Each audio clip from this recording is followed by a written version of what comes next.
teman-teman sekalian, jumpa lagi di edisi channel Guru Geografi bersama saya Agnes Setiawan, ya, Guru Geografi Indonesia.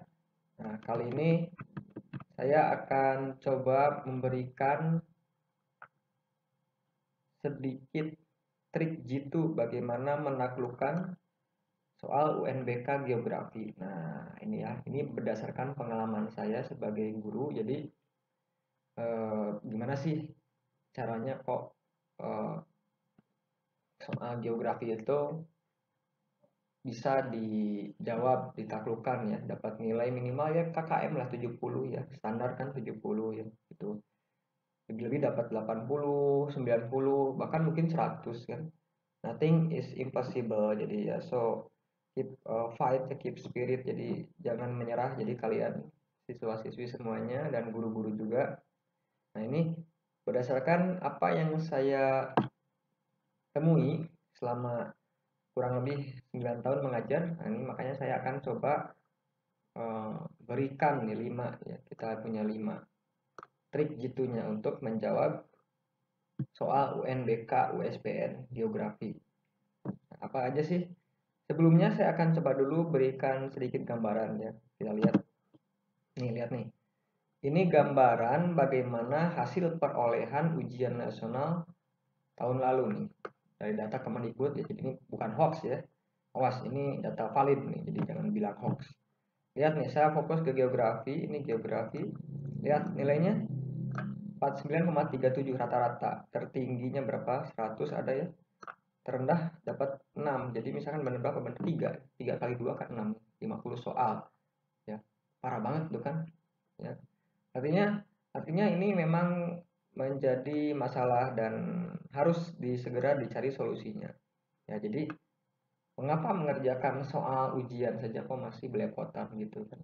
Nah, ini yang namanya soal ujian itu bisa dilatih gitu menjawabnya. Jadi kamu jangan khawatir gitu. Oh, susah soalnya. Nah, kalau kamu bilang di mulut kamu itu susah, maka itu secara tidak langsung akan tersimpan di otak bawah sadar kamu. Pasti nanti ketika mengerjakan soal akan susah. Beda dengan orang yang optimis, yang misalkan oh saya bisa, pasti bisa ya, saya insya Allah bisa, saya akan berjuang. Maka itu akan menanamkan sifat optimis dan pastinya ujiannya baik. Jadi ingat, kata-kata kamu yang diucapkan itu adalah apa yang akan kamu dapatkan nanti. Jadi hati-hati ya. Oke. Jadi tetap optimis, jangan pesimis. Yang pertama kuncinya itu. Oke. Terus gue harus gimana gitu kan? Ya, stres, nah, pusing gitu kan? Masa ya nggak banget gitu kan? Ya masa menghadapi ujian aja pusing gitu kan? 3 tahun belajar, yuk ngapain aja gitu kan? Kalau misalkan 3 tahun belajar ujiannya masih kayak gitu, salah, susah, membe, ya memble, sorry, kemudian lemah, alay, ya wassalam gitu. Itu mental kamu ya sudah nggak bakal bener, makanya harus perbaiki dulu mentalnya ya. Jadi tolong dari sekarang niatkan kamu ingin belajar dengan baik, ingin mendapatkan prestasi, membahagiakan orang tua. Nah, itu yang harus kamu camkan gitu. Pokoknya jangan memikirkan mengeluarkan kata-kata yang negatif, please ya. Jadi tolong mulai dari sekarang keluarkanlah kata-kata yang bermakna baik, positif, karena itu akan mempengaruhi otak kamu.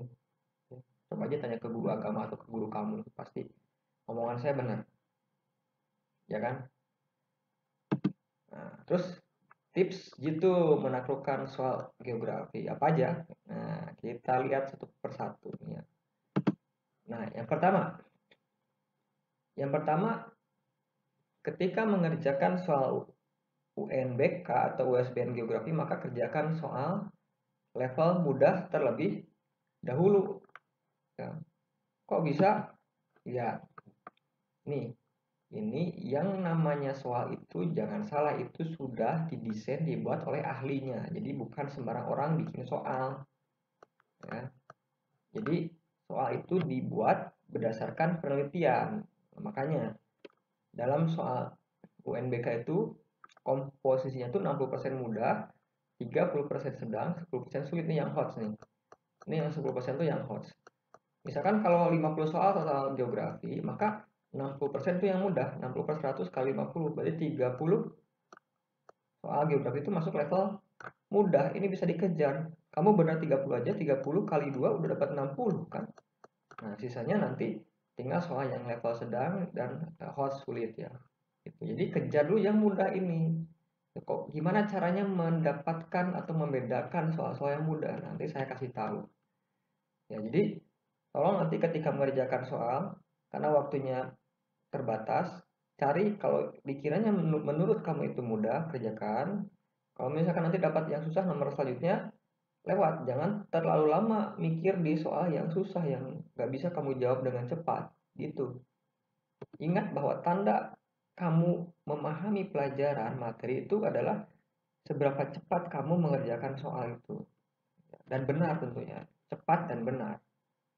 Itu aja kuncinya itu, tandanya itu. Jadi anak siswa paham itu, dia bisa ketika gurunya menanyakan sesuatu, dia akan menjawab dengan cepat. Kalau misalkan masih a u itu kan lama, berarti memori dia masih belum ada materi. Dia perlu terus membaca gitu kan, kemudian menyimak ya, berdiskusi supaya otaknya tersimpan memori tentang materi itu. Contoh nih.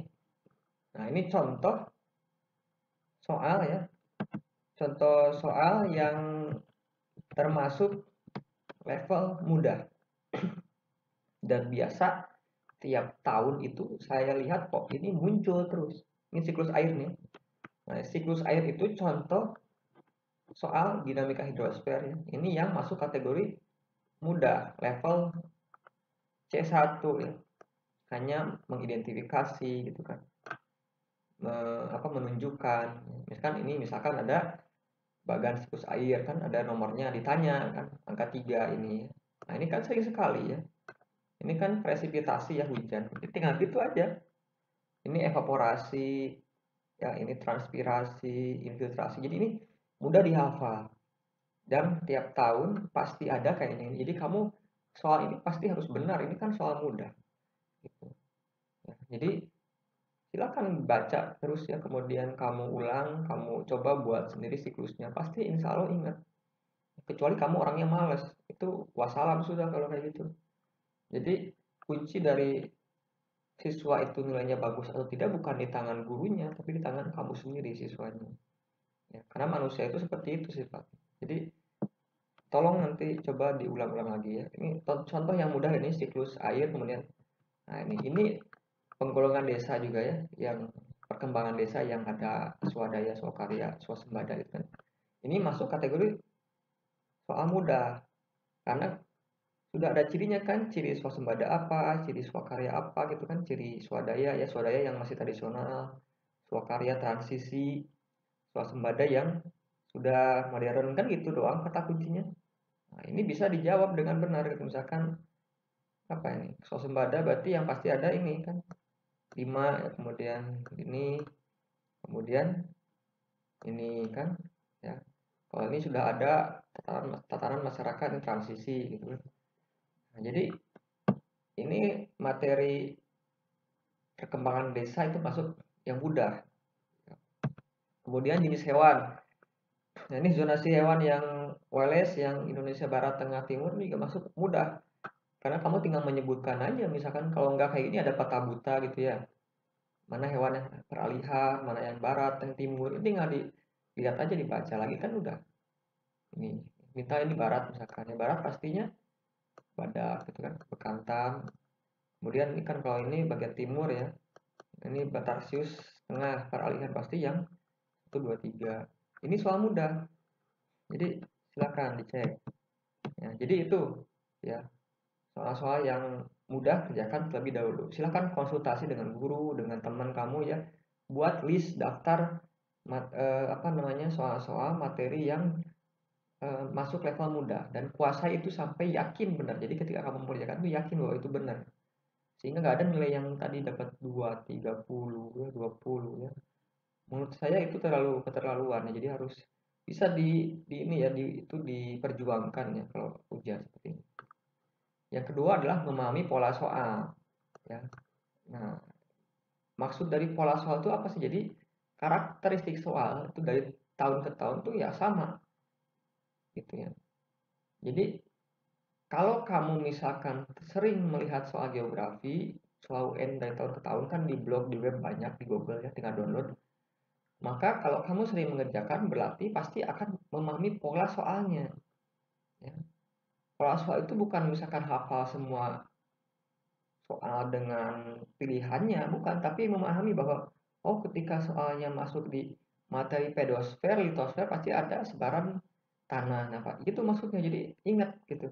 Oh, ketika misalkan soalnya negara berkembang maju materinya, itu pasti kalau nggak ditanya peta sebaran negara maju, tapi yang biasanya muncul itu ciri negara maju berkembang itu adalah pola abstrak, tapi kamu memahaminya. Nah, itu mempermudah kamu nanti untuk mengerjakan. Contoh misalkan ini soal nomor satu, aspek materi aspek geografi. Nah, pasti misalkan nanti ditanya seputar ada list in daftar ya, kemudian ada pernyataan. Oh, bahwa soal aspek geografi itu pasti ada pernyataan. Kemudian kita diminta menunjukkan mana aspek fisik, mana aspek non fisik. Nah, itu adalah cerminan bahwa itu pola soal. Kamu memahaminya. Dan itu adalah selangkah ke depan lebih jauh, kamu bisa mengerjakan soal tersebut dengan benar. Yakin deh. Nah, jadi coba pahami polanya. Misalkan yang kedua ini apa? Biasanya ini ya pendekatan geografi. Nah, oh pendekatan geografi itu polanya pasti ada sebuah paragraf. Ada sebuah paragraf, kita menyimpulkan paragraf itu menunjukkan pendekatan ke ruangan, ke lingkungan, atau ke wilayahan gitu maksudnya. Kalau misalkan ke ruangan berarti di paragraf itu menunjukkan adanya fenomena yang terjadi alami saja, kan gitu ya. Kalau misalkan pendekatan ke lingkungan itu ada interaksi manusia yang campur tangan di dalam kalimatnya. Kalau misalkan kompleks wilayah itu ada gabungan manusia dengan alam, itu kan, ya enggak? Nah, jadi itu yang dimaksud dengan pola soal itu. Oke, lanjut. Yang ketiga, cari kata kunci, ya. Apa sih maksud kata kunci? Yang namanya materi geografi itu kan luas ya. Saya yakin nggak mungkin kamu misalkan menghafal detail kata kalimat dari materi-materi yang ada dalam buku, enggak kan. Nah, tugas kamu itu adalah mencari kata kunci. Kata kunci itu apa? Untuk memudahkan kamu nanti memahami materi konsep tersebut. Contoh gini ya, contoh membuat keyword ya. Nah, misalkan lokasi absolut, konsep lokasi absolut, kata kuncinya adalah letak angka astronomis. Jadi kalau di dalam penjelasan lebih jelaskan, misalkan lokasi absolut adalah lokasi yang didasarkan pada letak lintang bujur atau garis astronomis, kan panjang, ya kan? Nah, kamu buat keywordnya, ini ada angka astronomis kata kuncinya. Jadi kalau lokasi absolut itu ada angka-angka astronomis kayak 6 LU gitu kan, 11 LS. Nah, jadi kalau ada dalam kalimat itu angka-angka seperti ini, maka itu menandakan letak astronomis gitu maksudnya. Lokasi relatif lingkungan sekitar kata kuncinya. Jadi lokasi yang didasarkan atas kondisi lingkungan di sekitarnya, kiri kanan, depan belakang gitu ya. Misalkan rumah saya kirinya jembatan, kanannya misalkan hutan, depannya jalan raya, kan relatif. Rumah saya belum tentu kayak gitu gitu. Depannya mungkin stasiun, belakangnya mungkin jalan setapak, relatif itu maksudnya. Yang ketiga, proyeksi azimut, misal kutub. Nah, proyeksi azimut adalah sistem proyeksi yang paling cocok itu kan digunakan untuk memetakan wilayah kutub yang pakai bidang datar gitu ya. Boleh kamu ganti dengan bidang datar, kemudian tambahin kutub gitu ya. Di sini boleh. Silakan pintar-pintar kamu mencoba membuat kata kunci sendiri dan jangan malas. Jangan sampai kamu hanya mendengarkan saja guru menjelaskan gitu. Jangan. Belajar menulis karena menulis itu akan menambah daya ingat kamu semakin lama gitu ya.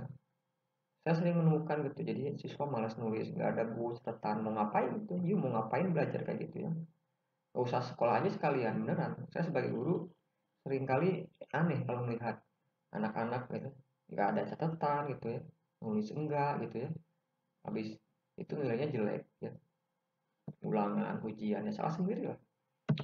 Kemudian desa swasembada, misalkan desa yang maju kan ya, kata kuncinya desa yang lembaga desa sudah mulai itu kan sudah bagus ya, kemudian fasilitas jalannya sudah baik. Nah, itu kan artinya itu desa yang maju. Jadi kata kuncinya seperti itu. Kalau desa swakarya itu transisi atau mulai ada perubahan gitu ya, dari desa tradisional menuju arah modern gitu kan. Nah, jadi ini contoh aja ini ya. Ini contoh. Jadi kamu silahkan cari, kan materinya banyak tuh. Nanti ada batuan ya, ada sebaran tanah, ada sebaran hewan, tumbuhan lah, lain-lain banyak lah. Ada wilayah gitu kan, lokasi industri. Jadi kamu tolong bikin sendiri aja, diskusi sama teman kamu nggak apa-apa, sama guru kamu ya. Ini dijamin gitu ini untuk mempermudah kamu ya. Kemudian, nah ini sering lihat gambar peta, gambar fenomena dan peta. Kenapa? Karena mayoritas soal-soal geografi itu hampir 50% ada gambar peta, ya nggak? Gimana kamu mau menjawab soal petanya aja nggak tahu? Ya, coba saya tanya, kamu bisa nggak membuat peta Indonesia? Pasti banyak sekali yang nggak bisa ya. Saya sebagai guru itu ini ya, dari dulu khawatir gitu. Jadi melihat anak-anak ketika coba minta buat peta Indonesia secara nggak harus persis tapi mirip gitu ya. Sumatera bentuknya kan memanjang dari mana, barat barat laut sampai misalkan Tenggara gitu ya. Nggak terlalu mirip nggak apa-apa, yang penting arahnya benar kan. Nggak mungkin Sumatera bentuknya Sumatera memanjang gini kan. Kalau ini kan Jawa misalkan. Atau ini misalkan ini kan ini benua apa. Banyak sekali anak-anak yang masih nggak tahu buta peta. Padahal kemampuan peta itu adalah kemampuan dasar sekali.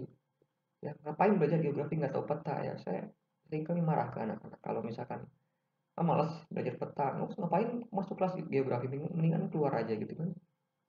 Jadi ini sebetulnya bisa asal sering melihat kan, kamu sering melihat peta Gmap ya, kemudian Google Map, kemudian di aplikasi Gojek dan lain-lain itu kan. Nah, ini misalkan apa, benua apa, Afrika, Amerika Latin, Amerika Utara, Eropa, Asia kan, Indonesia di sini, Australia, India. Ini kan kecerdasan spasial. Ini wajib kamu, yang penting sering lihat makanya petanya, bukannya liatin apa namanya, medsos terus gitu kan ya.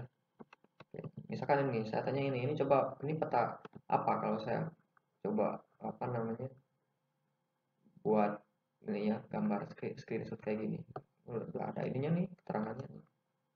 Nah ini warnanya kan, ingat warna peta itu kan mengindikasikan perbedaan penampakannya, simbol kualitatif. Coba ini apa, ini ada 6 nih, 6 zona. Apa coba ini zona fauna menurut Wallace kan, yang ini apa, Palearktik, Oriental ya, Ethiopian, Australia, Australis, ini ya, Nearktik, Neotropik. Nah, hewannya silakan kamu cari sendiri kan gitu.